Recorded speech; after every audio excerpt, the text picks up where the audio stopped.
Hi friend. अगर मेरे शब्दों में कोई गलती होगी या मैं मेरे बोलने में कोई गलत वर्ड होगा, सोच गलत है तो इसके लिए माफ़ी चाहती हूँ। मेरा नाम गंगा मुघाटे। मैं छत्तीसगढ़ राज्य की बेटी हूँ। मैं अब नागपुर छत्तीसगढ़ महाराष्ट्र में रहती हूँ। नागपुर मेरा ससुराल है। मुझे यहाँ 4 साल हो गए रहते हुए। अब यहाँ की रीति रिवाज, बातचीत, तरीका सीख रही हूँ। मैं छत्तीसगढ़ के एक छोटे से गांव से आई हुई लड़की हूँ, जहाँ से मैंने सीखा और अपने लाइफ में लागू कर रही, सीखी भी रही। अभी पूरी सीखी नहीं मराठी। यहाँ की मराठी रिवाज भी बहुत प्यारी है, बहुत ही सुंदर है। पर गांव जैसे अपनापन देखने को नहीं मिल रहा। जहाँ पैसा उसका सम्मान देखने को मिलता है। शादी के बाद छत्तीसगढ़ का रिवाज है सिंदूर, चूड़ी, बिंदी होना ही होना। और मैं यहाँ एनी टाइम सिंदूर, बिंदी, लिपस्टिक लगा कर रहती हूँ।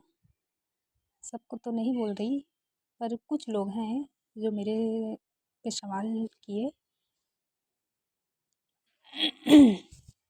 मेरे साथ सवाल हुआ कि मैंने कि तुम इतना तैयार क्यों रहती हो? कहीं गए हो क्या? कहीं गए थे क्या? कहीं से आ रहे हो क्या? वो मेरा सवाल रहा कि नहीं, मेरे हस्बैंड को पसंद है तैयार होना, इसलिए मैं तैयार होती। ऐसे मुझे भी शौक़ है तैयार होने का, इसलिए तैयार होती।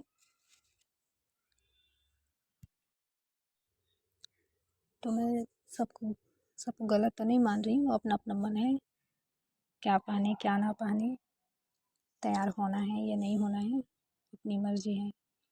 मैंने तो हमेशा अपनी माँ से यही सुना है और देखा है, शादी के बाद मांग में सिंदूर, हाथ में चूड़ी होना ही चाहिए।